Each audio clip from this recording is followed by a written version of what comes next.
Ooh, yeah, that tight end. I forgot about that one.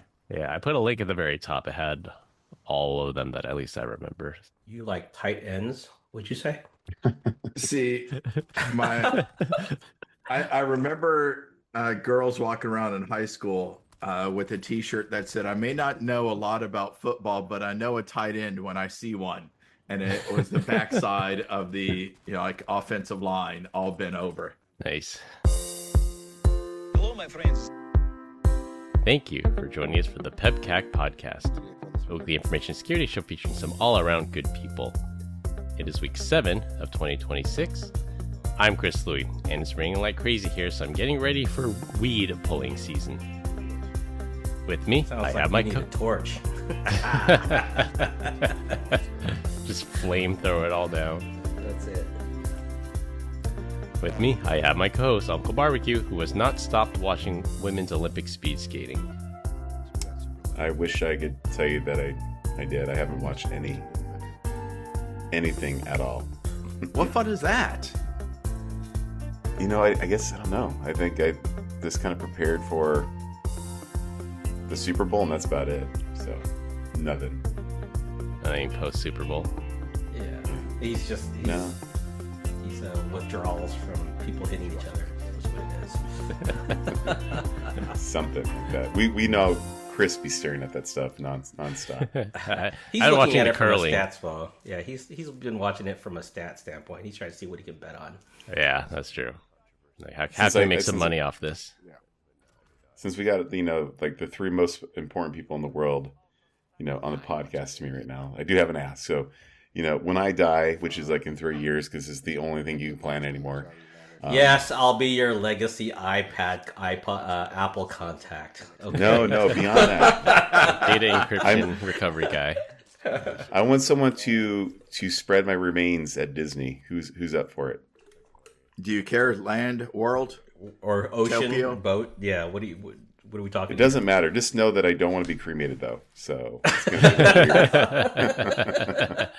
I don't mind as long as you don't mind that it might be like pieces at a time, if that's the case. No, we weekend at Bernie's him. Weekend at Bernie's him. There Take you him go. under Cinderella's castle, and it'll be the There most you go. hilarious thing ever.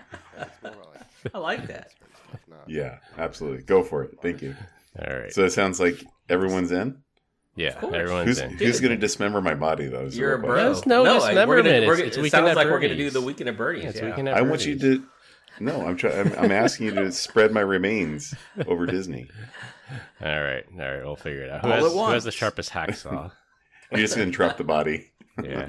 Just walk you in. Just make sure the scanning. My buddy's he's a little quiet, so we're gonna get him in there, and then we'll just He's leave not him somewhere. drunk, I swear. He's not drunk. Or the He's not big alive, brain it's- move is to stuff his body into one of those fireworks things, so he literally gets shot up and I exploded. mean, you got to use over. sincerity. Yeah. All you do is say it is a medical issue. Yeah. Yeah. And I then don't They're not want to be gonna ask you cremated. more questions. Can't blow HIPAA me up. laws. Exactly. Yeah. The HIPAA laws about that. He's And- forever riding Space Mountain. He's just strapped in there. The people mover. Just put him on that thing. He can circle all day. Yeah. And we have Glenn Medina, who's ecstatic that the Seahawks won the Super Bowl this year. Oh, yay. Doesn't bother me. Yeah, Never whatever. hear the end of it from our coworkers up in Seattle. I just wanted to see a really good game. That was not anywhere That close. was not a terrible. really good game. Yeah. Either the Seahawks are really great or the Pats just really screwed the pooch on that one. But even then, like if the Seahawks were so awesome, but then it was still a really low scoring. Relatively Yeah. low scoring. First three quarters were Yeah. Boring. It's like the kicker Yeah. got the most points in Super Bowl history off kicks. Yeah. That's not fun. yeah. They pulled the old Arizona Cardinals field goal offense. I think the Pats had the most punts as well, right? I mean, Probably. I would be surprised. I don't Dude, think the- they made it out of the. I don't think they made a second a 1st and 10 in like 3 quarters. Yeah, it was pretty Bro, good. It was that some weird streaker had stat. more yards than them. Yeah. Well, they were saying that the Patriots defense, the best play was catching the streaker. Our guest, That's bad. as you can hear, our guest this week is the returning Ben Coral, who's filling in for a guest that dropped out on us. Ben. Thanks Walker's for taking- Coral. Thanks for taking a break from fighting the walkers to join us, Ben. Always a pleasure. Come on, we have decades of information security experience and are here not just to educate, but to entertain. We got 4 awesome stories this week, so sit back, relax, and Notepad has an RCE vulnerability. What the heck? But I sent it to you. I'm pretty sure I saw it. I saw it. Notepad. How could it have an RCE? I think we were going back and forth on that one, right? Another story for another day. We're not covering that one today, but just know. All things are possible. Download your Thank Patch you. Tuesday for Notepad. Yeah. Hey, Chris, do you hear the burps? Like when you go to do the I editing? did. When I do the editing, I hear it, so I have to edit them out. But Okay. Zoom actually does a pretty decent job, unless it's like a really bassy one, then we hear it. I just heard that one. So That one Everything Brian does has volume. It has bass. It It's has. amplitude. girth. what we don't know is where was it sourced from? Mouth or? This week, we're going to talk about search party and doorbell cameras, the pervert of the week story. For our third topic, if we get to it, because I have a feeling story 1 might take the time of 2 stories, your cloud data is not getting deleted, and closed with Super Bowl commercial talk. I do want to do Super Bowl commercials, so you might have to skip topic 3. Okay. Just Far. do it. For our first topic, someone related to topic 4 about Super Bowl commercials, Ring camera. I don't know if they're dropping the camera like Facebook dropped the but Ring, now owned by Amazon, has released a somewhat controversial feature called Search Party, which allows an army of Ring cameras to search for a missing pet. Ring owners can opt into the feature when they get a missing pet notification in their area. Ring will use AI to search for the pet on camera, and Amazon reports that during their pilot period, they recovered at least 1 animal per day using the Search Party feature. I can definitely sympathize with owners who have lost their pets, but this, just like the flock camera story we did, we're starting to see a slide down a slippery slope. Next, it'll be lost children, because, of course, we got to do it for the children. And then with that powerful surveillance network, maybe fugitives, like people on the run. Police will say, well, we have to catch these dangerous fugitives, and then soon enough, it'll be enemies of the state. The stat about this is about 27% of American households have one of these doorbell-type cameras. And just want to add a little footnote here that their rival Wyze, that's W-Y-Z-E, Wyze camera, posted a cheeky response video to it that basically mocked it, saying that, you know, these Ring cameras are going to be turn us into a dictator state. And Wyze, of course, has the feature where you can save everything locally to an SD card so it never touches the cloud. Yeah, but Wise also beacons back to China, left, right. It and is. center. Yeah, I think that was a little... The irony was not lost on me for that one. Yeah. No. Dude, the only difference between this and I think Amazon Sidewalk is Amazon Sidewalk was enabled by default, which was sharing your Yes. Wi-Fi. At least they're Sidewalk? letting you opt in. Yeah. Yeah. So basically, it would share your SSID to other, like Alexa, Amazon, or whatever devices. I have no idea. You just be able to connect, like, to your Yeah, it neighbor's was Wi-Fi. it was low. It wasn't like a full Wi-Fi network. It was like low bandwidth. I think it was like 900 megahertz, and it was mainly for IoT devices. Like if I have a smart sprinkler in my yard, it's too far from my Wi-Fi access point, but I have an Alexa by the window, it could relay my signal. Like it was Ooh. misreported, but still one of those creepy things. Like I'd rather not have this thing on. Yeah. Well, the Comcast ones do that, right? So Yes, The the Comcast Comcast- modem broadcasts the Comcast SSID. yeah, I tried turning that off, and it would always come back on. So I finally said, Oh, mysteriously. yeah, I decided, like, all right, you're getting replaced. Yeah, I'm not giving free Wi-Fi out to anybody. So, Because you can't afford it? What? no, Come on. because Don't I hog am my not bandwidth. someplace for someone to come in and hop into my Wi-Fi. So Agreed. yeah, and not only that, it's $15 to rent a month, you know, and by the time 10 months or a year rolls around, you've already bought the modem a modem for Yeah. that price. Yes. So So, Well, all this- right. No, coming back, I will say that looking at what Ring does, yes, per the commercial, I agree. You know, Jamie on there saying pets are family. Yes. I love my Frenchies. I love my dogs. The stats that they put out is 10 million pets go missing per year. This is pulling on emotions. Again, I have dogs. If my dogs go missing, I'm going to be crushed. So that search party starts that AI search. But then the other thing they say, since it's been launched, more than a dog a day has been returned. Okay, 10 million lost per year, 400 returned. That's a 0.004%. So saying that old ways of put that lost dog sign that's out there is old school and doesn't work. Let's go ahead and use this new one that 0.004% is effective. But that was the pilot. Those are horrible ROI. If this was like GA and it was one a day, then you would have a point. But I'm sure this pilot was. I don't even know how big the pilot was. So I don't think that's a fair comparison. Were those all lost in Colorado, though? Were they? Yeah. Those dogs? I mean. Do you know how many horrible parents go out there and they purposely let the dog leave the house because they're just tired of cleaning up after it, and the dog's going to return now? It's like, God damn it, freaking Amazon. Oh, the dog went to live on a farm. That's right. Yeah. They're not lost then. So. Yeah. I say that, but I actually did that with cats once, and the neighbors brought it back. So. Oops. I blame the kids. I'm like, you left the back door open, they just left. I don't know. No, Thank no, you but I for like bringing it this. I mean, they put this out there and talking about this as a free feature, and or is this going to be something that you have to pay for in the future? Just trying to see if people are going to use this. What are they using? What else are they using this data for? Now that I'm part of the Boar Collective here, what is my data being used for? As you were saying, for finding others, fugitives that are on the run as well. So again, this is taking us down, pulling on the emotions of lost pets to get you to enable a feature that then you have to give access to this type of information.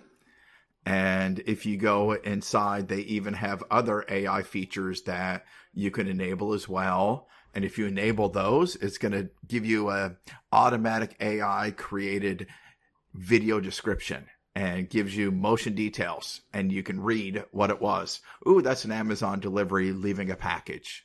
Like, oh, that's a homeless guy defecating on my lawn. Oh. Now, one of the interesting one is this single event. When I mow the yard, if I pass 2-3 times in front and I'm inside, that's 3 different detections. So I get that rather than alerting each time, that could be just one alert. Yeah, that's one way of phrasing it.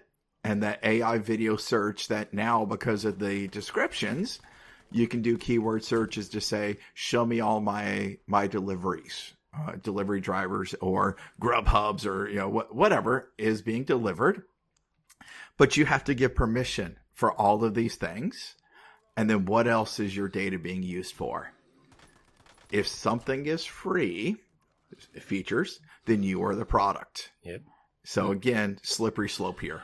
Yeah. You know what's... Go ahead. I was going to say, I could see this potentially maybe becoming like sort of a paid feature, only in that, like, my dog's lost, to turn on search party, it's, a $20 one-time fee or something. And then it could be like, whoever's Ring camera spots this dog, you get the $20 reward. Like, I could see, some kind of incentive system there, maybe. Because if you're going to rely on people to do the right thing, you might be disappointed. But if there's some kind of, monetary incentive, I paid $20 to get my dog back, and that might incentivize people to turn on their cameras for this feature.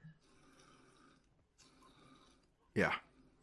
So I think that there's something very clever about running this ad, specifically on the NFL. I'm going to try to lead a horse to water. So Adrian Peterson, you guys know what he did off the field? He was a running back. I think he punched his wife in an elevator. I'm not recollecting what he did. Like, wait, Yeah, which one of the NFL players that punched his wife? Well, he didn't go with Michael Vick. Rice. Don't worry. No, don't. That was a dog. Rice Yeah, Michael Vick no. was the dog. Damn it, guys! These are the mother effing questions here. So to the point, Adrian Peterson, I believe he punched his wife or girlfriend in an elevator, knocked her out. How long was he suspended for? Oh, it was like 3 games or something trivial. I remember it was disproportionate to the crime. Yeah, it was a couple games. We can do the fact check on that later. Michael Vick did dogfighting, went to prison for 23 months. How long was he suspended for? Oh, it was like 3 seasons or something, wasn't it? It was like indefinitely. Yeah. Right? What it goes to show you is that NFL fans care more about their dogs than their significant other. So I think running this ad right here was pandering to the right audience. Tell me I'm wrong. Well, no, but that's, who was that quarterback that had 30 assault charges against him? Ben Roethlisberger. And it was I'm telling you, those guys, they look over that. But you mess with someone's dog, that's a real tearjerker. I'm telling you. Ray Rice. It was Ray Rice, Brian. I just looked Ray it up. Rice? It Yeah. was Ray Rice. Ray Baltimore Ravens, Rice was, the but guy that punched his wife in the elevator. But nobody There's actually a cares couple about of him. them that did that. Let's be honest. now. But here's the thing: Adrian Peterson didn't even get suspended. Is the crazy part about this? He punched his wife as well. I just picking on Peterson because he was a little bit newer. Like that was, I guess it was 2014, and Ray Rice was in 2014 as well. So yeah, I guess you're right. See, I was going more with Deshaun Watson and all the allegations against him as well. But if you really cared about that domestic violence and all of these things, but you're still knowingly allowing somebody to play in the league, yes, it is sad. Yeah. Anyways, they know their demographic. They advertise that, normalize big surveillance in the name of puppies to make it okay. So. Well, and that's the thing. I really think they're pulling on those emotions. We love our dogs. We're connected to them. And we have to protect them because they cannot protect themselves. So normalize it for that. Yeah. All right. Before we get sued for slander, we have to correct the record. Okay. I looked this up on Grok. So Adrian Peterson did not punch his wife. So we have to correct that. What did he do? Got into a verbal argument with his wife on an airplane in 2022, grabbed her by the wedding ring, and scratched her finger. Wait, how do you grab someone by the wedding ring and then scratch their fingers? The ring was huge, buddy. Yeah, I guess. Maybe he held her hand and twisted it, and then it ended up. I don't know. So that's odd. story one. The correct part, you are Brian Greer, correct. He was suspended in 2014 for beating his son with a stick. That's so every Asian family out there. You're conflating two stories, but yes. Okay. I was thinking every Southern family. I mean, I remember being sent to go pick a switch and come back. So yes. So he pleaded no contest, but he missed most of the 2014 season, Brian. So he did get suspended. I'm just saying, Michael Vick's thing was way harder. You can beat your wife and kids, but if you take it out on the dog, the NFL does not forget. Did you guys see the whole Nancy Guthrie? I think is how you say her name. Have you seen any of that stuff? Good segue, Brian. Yeah. Oh, is that the next story? Well, it's part 2 of this story. So I said there were 2 doorbell camera stories. So since you led the horse to water in a somewhat related story, since we're on the topic of doorbell cameras, the U.S. FBI was able to recover video footage from Nancy Guthrie's Google Nest doorbell camera. Wait for it. Despite her not having an active subscription to store that video data in the cloud. What? Also, despite not even having a physical camera because the perp took the camera. Yes. Which is insane. Yes. So somehow, and this is one of those things where, okay, Google might have my data, but this is more of like a social contract, I would say. So I don't care what the T's and C's are when I hit I accept, but the social contract should say, if I have a camera and I don't pay to upload this to the cloud, that data should not touch the cloud. It's a trade-off. I'm not paying for it. If someone breaks into my house, I can't go to Google and say, hey, pull the footage. I know I didn't pay for it, but pull the footage for that. Google's going to tell me to go pound sand. But in some kind of crazy case like this where they have a court order and Google's like, hey, we happen to have a copy of the data. Do you want to see it? So it's a good thing. I just like the whole flock thing. It's a good thing. We want to catch burglars. We want to catch kidnappers. We want to find missing people. But in terms of the social contract, if I don't pay to have that data stored in the cloud. That data should never touch the cloud. Guys on top of the tree. Yeah. From a privacy perspective, I may be consciously choosing not to have this because I don't want it stored in the cloud. All of a sudden, you're storing it in the cloud and providing it to parties, not myself.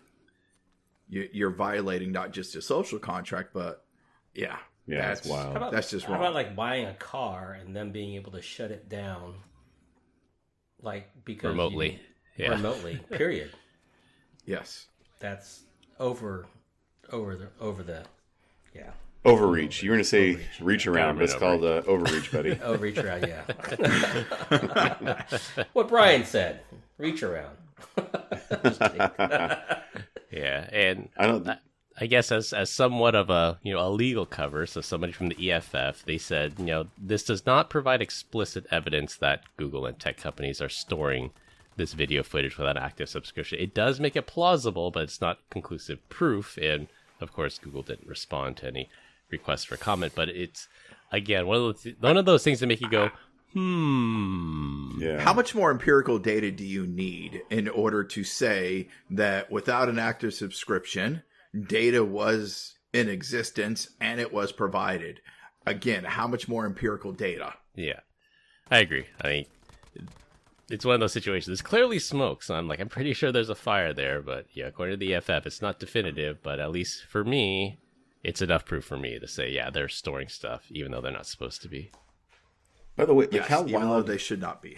is this entire story? Like the perps statement sounds like something out straight out of Silence of the Lamb. We had the the family on video saying, "Please bring back my mom." There's blood evidence, all the complications of the cloud, and now they're up there just saying "We'll pay the ransom, just give us the body because we think she's dead." The whole story is the craziest thing I've ever heard.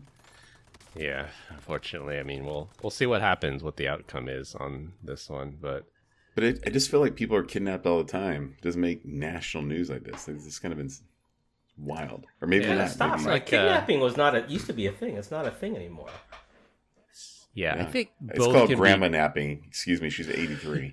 Yeah, but I'm just. I mean, it's I thought once it became a federal crime, and then it's a lot bigger than it used to be, so the punishment is a lot bigger as well, right? So getting caught for something like that is punishable by a lot. I think both can be correct. I think kidnappings overall are probably down. The stat I remember hearing, especially with child abductions and things like that, it's 99.9% of the time, any kind of abduction, it's somebody related to the person, either a family friend or a relative. Random, hey kid, get in my car. Those kinds of kidnappings and abductions are way down. And even in that 0.1% of the time, 98% of the time they get the person back. So it's exceedingly rare to have a random kidnapping and then never getting the person back. Yeah. Is that why you no longer see the missing persons on the milk crates, milk cartons? Yeah. Yeah, I guess so. I mean, it's a non-zero number. It's because they want paid advertising now in those milk cartons, not free advertising. Oh, okay. Got it. It's not to discount the fact that people still go missing, but it's not this giant fear like we used to have, the Adam Walsh case that kicked everything off. It's exceedingly rare that would happen, but it's still a non-zero number. It shouldn't happen, but it still happens. Yeah. No, I remember watching America's Most Wanted in the 80s and early 90s and stuff, and it was the last minute of the shows where they would have those missing kids again. Yeah. Or in the advertisements, the weekly ads that we get, the whole package with the supermarket ads, and they would have like photos like the "Have you seen me's" on there. So Post office too. Yeah. Post office. Yeah. Yep. But they also had the top 10 most wanted. The FBI. Yeah. FBI most wanted. Well, we'll see what happens in this one. I mean, it's interesting that they were able to get, pictures. And this is the video of it. And I think it came out, I mean, if I want to say it came out a while after, the mother was reported missing. And then all of a sudden, oh, we have this surveillance footage of the person at the house and he's acting all weird, or she, I don't know if we know it's a guy or a girl, but this the individual in question, the person in question, has acted kind of weird. And then, like, what happened between the time of the abduction and when Google handed over the video, or when the FBI released it? Like, maybe maybe that's just how long the legal process takes. They need to get a court order for Google to like pull this data. Damn, sorry guys. Yep. This is why we do the whole closed loop local video storage, right, Chris? And then also block the cameras from going out to the internet. Yeah, and I guess that's another good point, is there's a trade-off, because I was actually helping a family friend. This family friend owns like a beauty salon type place, and she opened her own space and her own business, and I was helping her set up the surveillance cameras inside. And I said that there will be a trade-off. Like, you can store this up in the cloud, you have to pay a fee for that, there's privacy implications of that. But the good thing is, if somebody breaks in and they steal the cameras, you'll at least still have the footage, because if you don't do that and you don't back it up to the cloud, it's stored on that local SD card. They just have to yank the camera, and then you have zero footage. So there's definitely a trade-off with that. But your mileage may vary. Do you value your privacy, or do you value the ability to secure? I guess the security best practice is you record locally to like a NAS device, and that NAS is in a locked container, so that even if they steal the cameras, they can't steal the video footage of it.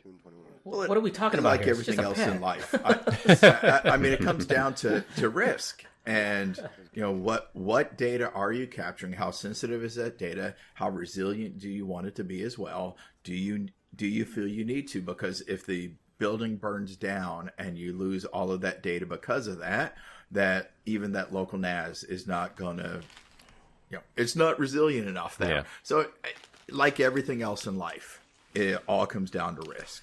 All the listeners in my hometown are like, you can just go to the reservation and get a new dog. Like, there's just hundreds of them running around. Millions.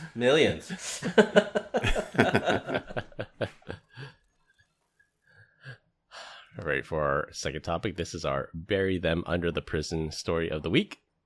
An Illinois man pleaded guilty to hacking nearly 600 women's Snapchat accounts to steal nude photos that he kept, sold, or traded online. The 26-year-old defendant, Kyle Savra,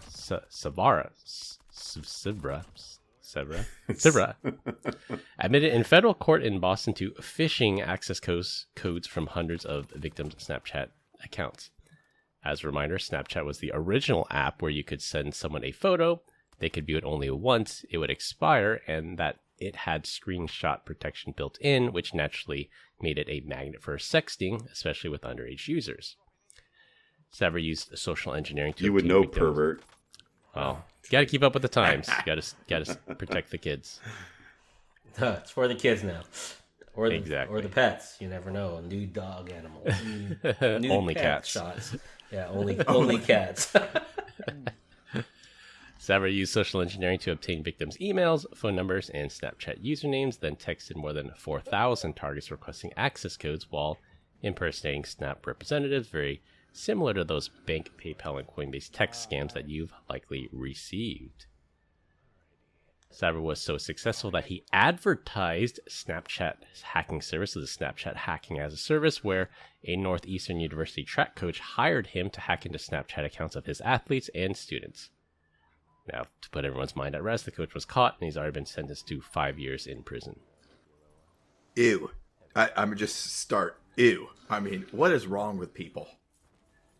Yeah, that being in that position, that gives you those vibes, like the Larry Nassar and the Jerry Sandusky kind of vibes of, yes, you're supposed to be a role model and supposed to be someone that kids can trust, and you're violating that trust, and that just makes it all the worse. Yes. No, and this whole phishing, trying to get people to give you access, get those QR codes to get access. I mean, I get it. And yes, you said with the Snapchat, it's ethereal, it's a one-time use. But as the owner of everything, Snapchat can retain your photos, your messages, and your videos. It's up to you whether you want it to be removed or not. Snapchat, of course, had that FTC investigation 2013, 2014 as well, where they got in trouble because they weren't deleting things off of their servers as well. But now users can make a determination whether they want to store on their device or even inside a third-party app. So that is why these photos, videos, or anything can still exist. And this, whatever, this creep out there can get access to those as well if he was able to get them to share that information using those access codes. It's crazy. So I want to go on topic, but make a left-hand turn just a little bit, just in the namesake of overreach. So did you guys hear the story about a teacher in Illinois that was like on Snapchat and being harassed by her students, having a good time, ends up sending a snap to one of her friends that says, "I'm going to shoot this kid," joking around. The police show up and she's arrested because Snapchat detected on the back end that she was up to no good. The friend didn't turn her in. Snapchat turned her in. Yeah, because it wasn't like a legitimate threat. She was just having fun. Just basically the kid came up and I think shut the laptop on her, just kind of teasing her, having a good time. And she's like, "I'm going to shoot this kid," and then went back to it. Wow. After all that said, you can't stop the pedophiles? I'm sorry. Right. All of this, all the grooming. This is, this is what you use your good for. Again, she probably shouldn't have said that. I get it. But I guarantee you, no one in this room knew that they had the capability, right? Yeah. And they do have it. And that's his thing. In this new age of AI, it's not just a single word. It's not just the keywords that are being picked up on. It's also picking up on the rest of the context of the conversation that is out there as well.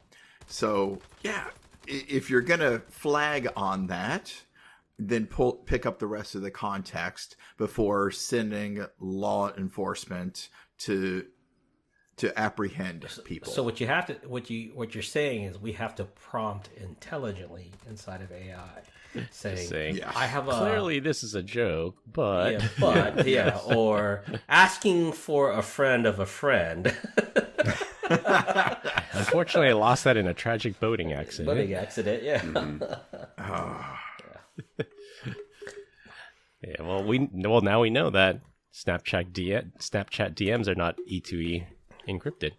If Snapchat's able to read all that data in the middle. Yeah.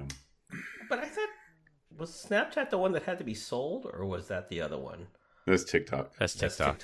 I gotcha. Yeah. Snapchat still. Yeah. I mean, it's always been. Snapchat got bought by somebody, right? No, Evan Spiegel still owns it. No, it's still owned by the founder. It's my squeaky chair, Chris. I'm sorry. That's why I'm standing right now. Because Chris and is yelling at me all the time for a squeaky chair. It is that and the mouse clicks. You guys kill me with the mouse clicks. Some of us have to double duty here. I think this is similar to when Instagrams get hacked as Snapchats. Is they go for the DMs because what you post publicly that will expire after a certain time and has screenshot protection. But the DMs, I think, it's optional to make them expire or not, and that's usually the treasure trove of these illicit photos is the DMs, because there's some of these people, they're on Snap, they're on Instagram, and they offer their services to say, hey, for a fee, I'll take more clothing off, or I'll do custom requests, and that's where they send them in the DMs. They get saved in the DMs, and then that's when the attacker logs in as the user and then goes to the DMs and then steals the photos from there. That's, I think, another way that they source these photos, even though they're supposed to be ephemeral, but the DMs might live forever. But it's good that they caught this guy, and it's just yet another reason not to have anything out there, because, as I say, once it's out there on the internet, it's out there forever. So hopefully there'll be some lessons learned here. Yeah, but once again, goes back to social engineering, and people need to be aware of things like this, and how do you detect it? And this is also that delivery system of how were these phishing messages being sent out there in order to get an access code.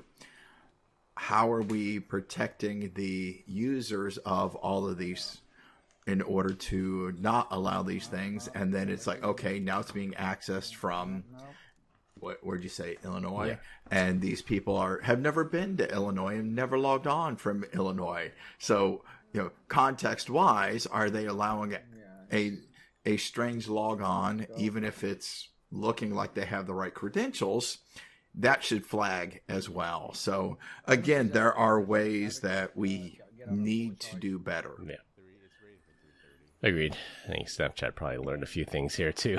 Make it a little bit harder for them to hack into their accounts. I mean, and that's the trade-off. If you make it too hard to recover your account, then people aren't going to use it. But if you make it too easy, then it's too easy to hack into. They need liability there, right? I wonder if there was a lawsuit against them on this. I mean, yeah, only if they could prove that they were negligent at some point. That's a tough bar to clear, unfortunately. Correct. And if you gave your access codes away, they're going to say, hey, you gave it away. Well, you should have protected me. Again, it's negligence. And what would a normal person do in this situation? So is anybody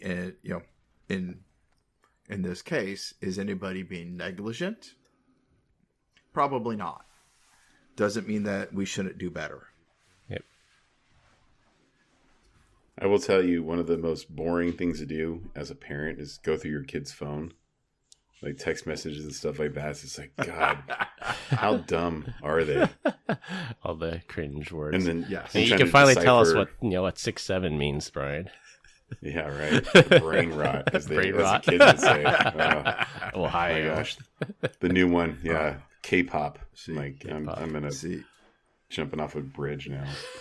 But yeah, the thing you don't want to do is get into the sibling text group and read that and really know what your kids are saying about you. Dude, that is 100% a legit great advice. Yeah, I would agree with you on that one. Never looked at that one though, that's for sure. I don't want to know. All right, on the topic of social engineering, for our third topic, I can confirm that I have received a flood of these types of emails. So when I saw a report of what they actually are, it all started to make sense. A scam group is sending floods of spam email to unsuspecting users with fake renewal offers for some unnamed cloud storage service. Users are warned that if they do not renew their cloud storage subscription, their photos would be permanently deleted. Now, most listeners of this podcast would not fall for such an obvious scam, but we all know vulnerable people out there, and whoever's typing, you're like messing me up. I can't read from the script. I think Ben, he put something down on his keyboard. Mm-hmm. He put the tequila bottle on the delete button. I know. Come on, Ben. Put the bottle down. What are you doing? Hey, what happens when you're in the home office stays in the home He office? put like 2 pages in. His cat walked across the keyboard or something. Oh, God. Sorry, man. Control Z.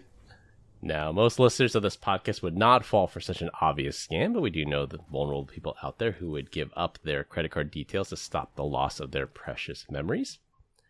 Like any good phishing email, it puts an urgent time pressure on you from having something catastrophic done and hopes you suspend common sense to stop it from happening. The interesting thing is that a lot of these emails are getting through Gmail's spam filter. I get about 3 of them a day. Legitimate cloud storage services will not delete files so quickly. OneDrive and Google Drive both have policies that put an account in read-only mode for at least a year or 2 before they actually delete your data if you do not resubscribe. So what's wild about this is I've seen that influx of emails coming into one of my email accounts as well. I was like, damn, which email account or like what service did I have that got hacked? They got breached. It's like, yeah. oh, your cloud's breached. So this is great that you covered it. I was wondering about it. Should put your email in "Have I been pwned?" and then we'll compare notes. I guess so. But I was also looking The answer like is yes, they all get pwned. yeah, So. somehow. I do wonder if he this did goes like the back whole. to even the first as well. We're still playing with emotions here, and you're going to lose your memories. You're going to lose your access. You're going to do something. Make a choice. Make a decision. Very emotional with a tight deadline. So go ahead, take action. Give me your money. Give me your credit card. Otherwise, in 24 hours, this is all going to be deleted. So if you forget about it and you're going on with life and intending to go back to it tonight, so this is all about emotional manipulation. And this, again, is why social engineering is so effective, is it preys on people's emotions. And make a decision before you apply logical thought here. Yeah. My phone's on lockdown mode, so can't click on it. Well, it comes in as an email, so I don't know. Did lockdown mode stop you from clicking on links in emails? Oh, well, I'll tell you here in a minute. What's Brian texting him now? Yeah. What's he emailing? Yeah, and that's the funny thing. Like they don't name it. They don't say OneDrive. They don't say Dropbox. They don't say Box. They just said, I think it's like cloud storage, like your cloud storage account. When people just like panicked, like because people sign up for so many. Like I have Dropbox, I have Box, I have OneDrive, I have this, Yeah. I have Google Drive. So they just say generic cloud storage. Like wait, which one is it? I better renew it before it deletes. Well, that's the thing is so many times I've gotten a text telling me that my Bank of America account. Well, I don't bank with B of A. Yeah. But then you also get some of the local credit unions. And I've got a phone number that is from a different state. So I get those that are coming to me as well. And I'm like, I don't even live in this state. Of course I don't have that credit union. So you doesn't pass the sniff test. Yeah. So I get that they're being more generic Just to casting hit a the wide broader net audience. and hoping they catch something. I mean, 1 to 2%. If you send out to 10,000 and 1 to 2% are engaging, that's not a bad ROI for those cyber criminals. Yeah. It looks like Google figured it out because it was coming directly to the inbox, but now all those I'm still getting 2, 4, 6, 8 messages a day, but they're all ending up in spam. They're not hitting the actual inbox. Nice. That's good. Yeah, I think I have noticed a decline in that, and it's probably us users hitting that report spam button and then just helping them tune their spam filter. Oh, let me gas up somebody real quick. Ryan from Informatics in Canada. I won't get into the whole like this is multiple email thing, but he said he uses Gen AI. I won't say which one just to be discreet, but you can do this with anything that's connected to your email. And so my new favorite hack is in the morning, and it's like, what are the emails I need to respond to today? Instead of like, and then it just shows me like the 10 or 12 emails. I'm like, this is the greatest hack ever. So Ryan, if you're listening, thank you so much, brother. It was a good call out. That's awesome. Nice. Now you could just have that do agentic stuff like respond to your emails. Respond for me. Yeah, exactly. Yeah. You I don't need think that so. Claude bot now. Ain't gonna happen, boys. Write this email on behalf of me. Yes. How would Brian respond? We just published something on how to deal with OpenClaw. Did we? I haven't seen it yet.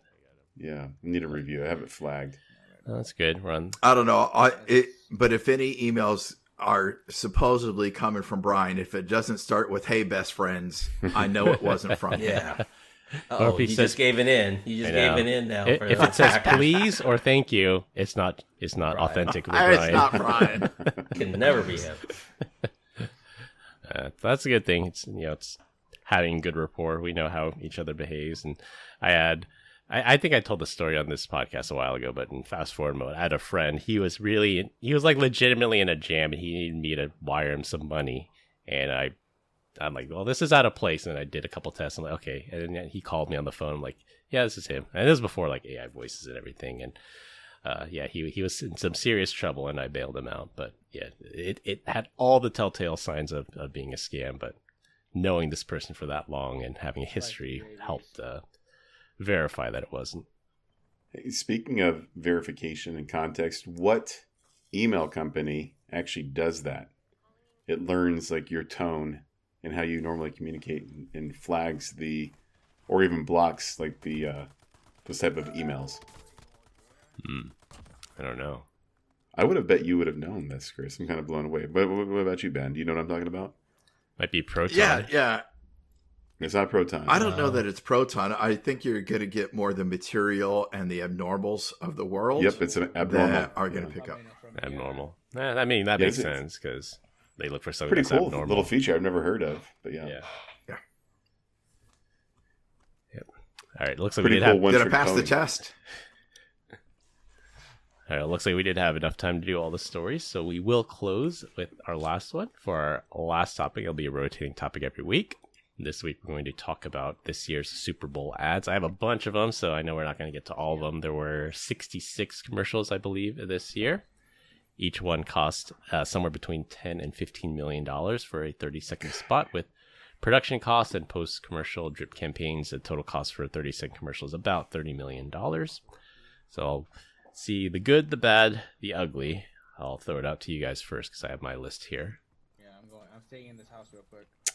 I don't remember one ad at all. Maybe there was one, but yeah, it was semi-cool, but I forgot already. That's how much I cared. For the listeners, there's a link in the description. Oh, there was a I'll put in Budweiser one. all the link to all the ads. Yeah, I like the Budweiser. None of them are memorable, though. I mean, But, well, and that's the thing. For the last 2 to 3 years, the commercials have dipped in, Quality. I used to love the Doritos commercials. Yeah.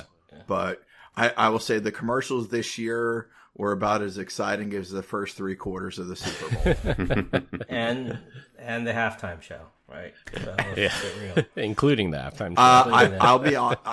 During the halftime, I actually turned on the Olympics. That's probably more Yeah. exciting. You're welcome, Brian. Hey, you know what's exciting? Like from a halftime show, like, do you guys remember what's Huzzah! Yeah, Bud Light right? guys. Yeah. today? I don't know what Super Bowl that was, but that's got me still saying it today, right? Yeah. So Yes. that's what I mean, makes that it was a memorable. cult class. That and the Budweiser frogs. Like, Yeah, The Budweiser yeah, commercials. very- you know. the Clydesdales, yeah, right. Remember Yeah. playing football out in the field? That's memorable. None of this stuff today. Like No, not one. the Clydesdale with the jumping eagle. over the thing with the eagle. That was The the eagle? Yeah. That was the Oh, that was a Budweiser okay. commercial. Show off, yeah. I mean, I mean, the tinfoil hat version, the cynic in me is saying that, Bud Light and Budweiser in general took a pretty bad hit maybe 2 years ago, and they're like trying to rehabilitate, and they did like a Yes. full 180. So I think this is showing that they can be, an all-American company, even though they're owned by a foreign brand, but they still want to be like, the all-American beer company, because they dropped from first to third now. I think like Bud Light is like number 3 beer in America after that debacle. Still, Oh, wow. I didn't know that they had retained that or had not climbed back up. Yeah, it was Modelo's one. I think can't remember if it was Michelob is number 2, which is also owned by AB InBev, but Bud is number 3. Yeah, so- nothing stood out. All right, so I No. will say, I threw a couple out. all right, go ahead, man. So I did have to laugh or snicker or something with the polar bear. So Pepsi stole the polar bear. That was good. And Yeah. had out there where the polar bear did the blind taste test and pointed down at To the Pepsi. the Pepsi. And then the very next is in the therapist's couch. How'd that make you feel? All right. So that one was at least snicker worthy. For me. So I will say, to counterbalance that, yes, I enjoyed the commercial, but an overall trend also is that these companies pre-release the Super Bowl ads to get Yes. a temperature of it before the game, because it used to be it would premiere at the Super Bowl. There was a number of at least a dozen companies pre-release their Super Bowl ads beforehand, which takes away from the excitement of it, I would say. It does. And My favorite part is the cheapos. They're just like, find out more and www.wecan'taffordtopay Super Bowl commercials expensive. yeah, continue the watch the full ad here. Yeah. Yeah, I think 16 out of the 66, I think it was like nearly over a quarter were either AI related or AI generated ads this year. So I would say the Claude AI ones were very clever. The ads in AI taking a direct shot at OpenAI, ChatGPT.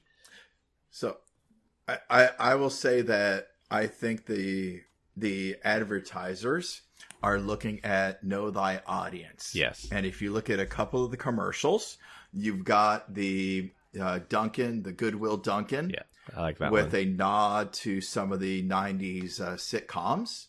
You have State Farm taking an 80s song, halfway there. Yeah. And, knowing your audience and getting that nostalgia going. So people take notice of those things as well. So I'd throw in just T-Mobile with the Backstreet Boys as well. correct. Your cycle Yes. of nostalgia. Yeah. Yep. Yeah. And then crypto company Coinbase also had a Backstreet Boys commercial. So I enjoyed the T-Mobile one with the Backstreet Boys. I did not like the Coinbase one with the karaoke of the Backstreet Boys. Yes. Yeah. Agreed. Coinbase had a good one. I think it's 2022, so 4 years ago, when they had the little QR code with the DVD player just bounce around the screen. Like, that was clever. But this Coinbase one of Backstreet Boys karaoke just missed its mark with me. Yep.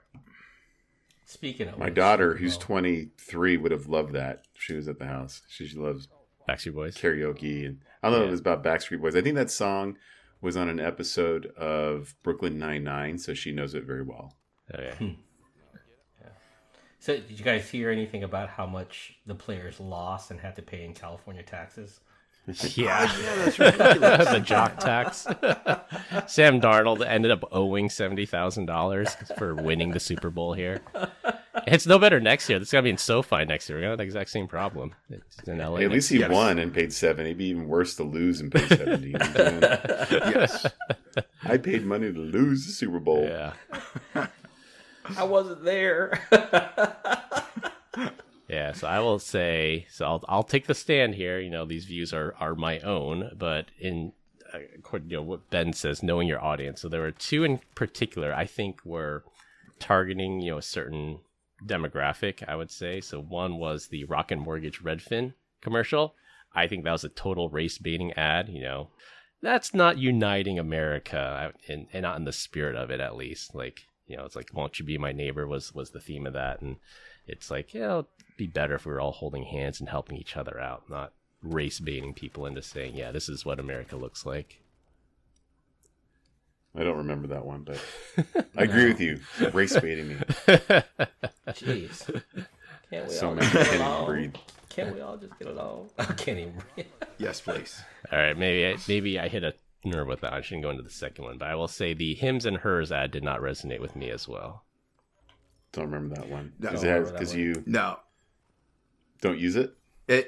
No, I mean, it was this one was like more class baiting HIPAA. Stop. than race baiting, but it was more divisive, I would say. So these two, I think, by far were the most divisive commercial, and they were like trying to take a stand. And Tell us it what didn't happened resonate in with the me. ad. I'm not following. So the Hims and Hers was their tagline was like "rich people live longer" or something. Like, sure, but it's like you have to put it out there, and like, what are you doing to fix it? And like, I think their tagline Isn't was that a like, boner pill? yeah, Or am I thinking yes. something else? That is one of the That's one of the things that they sell. Yeah, that is part of the hymns. Yes, they also help you grow hair, so that might be something that. Okay, Ben. Yeah, but I mean, That one fell flat. yeah. To me, it's flat like for me it's as well. a lot more nuanced than rich people live longer. Like, there's a lot that can be. Well, there's a lot to unpack there, and you can't just put a statement out there for a 30-second commercial and not have a conversation about that. Yeah, the other one that I just felt was just like what that's the best you come up with was the Levi's commercial as well. And my daughter, my teenager, walked in and is like, "What are you watching?" And it was just a bunch Booty of shaking? rear ends bounce. Yes, Even poor Woody. Woody caught some strays on that one. Woody from Toy Story. yes, Yeah, What- that one. So- that one did not move the needle with me. I agree. I will say we talked about some of the negatives. On the positives, I will say the Guy Fieri one with Bosch. Like, I'm just a guy, because like it was his birthday maybe a week ago or 2 weeks ago, and he doesn't look like him. He looks like an average dad. He has regular brown hair, clean shaven. Like, you wouldn't recognize this was Guy Fieri unless you knew it was him. And then he switches between personas, you know, the average everyday dad. He's like, I'm just a guy. And then he picks up the Bosch toy. He's like, I'm Guy Fury. And he nail guns the wall. So I thought that was pretty cool. Like, Yeah. just to see him in those dual roles. And then you see the dog with the mohawk and the goatee at the end as well. Yes, I liked it. Yeah. All right. We lost 2 of our co-hosts because we are going a little bit over time here. So it's probably a good time to wrap this one up. Will we continue to get great comments about our dad joke of the week? Dad joke of the week. This week, our guest Ben is up. All right, so going back to one of those Super Bowl commercials, one of the ones that we liked was the Dunkin'. So tying back to our Dunkin' commercial, did you hear about the local bakery that burned down? No. Yep. The business is toast. Wah, wah, wah. Yeah, sorry. That's as good as I could come up with this week. All right. To wrap things up, Amazon is releasing Search Party, which will help you find pets, but could be the beginning of the surveillance state. A Snapchat hacker was sentenced and has pled guilty and will be put away for a long time, we hope. That cloud storage payment reminder is likely a scam, and we hope for better commercials in 2027. That's all we have for this week. We hope you enjoyed this week's episode. You can find us all on LinkedIn. It's only in the description. Follow us on Instagram at PEBCAK Podcast. Thank you to our listeners and subscribers. Rate us 5 stars on iTunes, support on Spotify, and left us a review. We appreciate you all spreading the word to help grow the show. The best way to find us is to search for the PEBCAK Podcast in your favorite podcast listening app. My co-host Brian Deitch Glemdina and our guest Ben Coral. I'm Chris Louie. Thanks for listening. We'll see you all next weekend as always. Have a nice day. Have a nice day.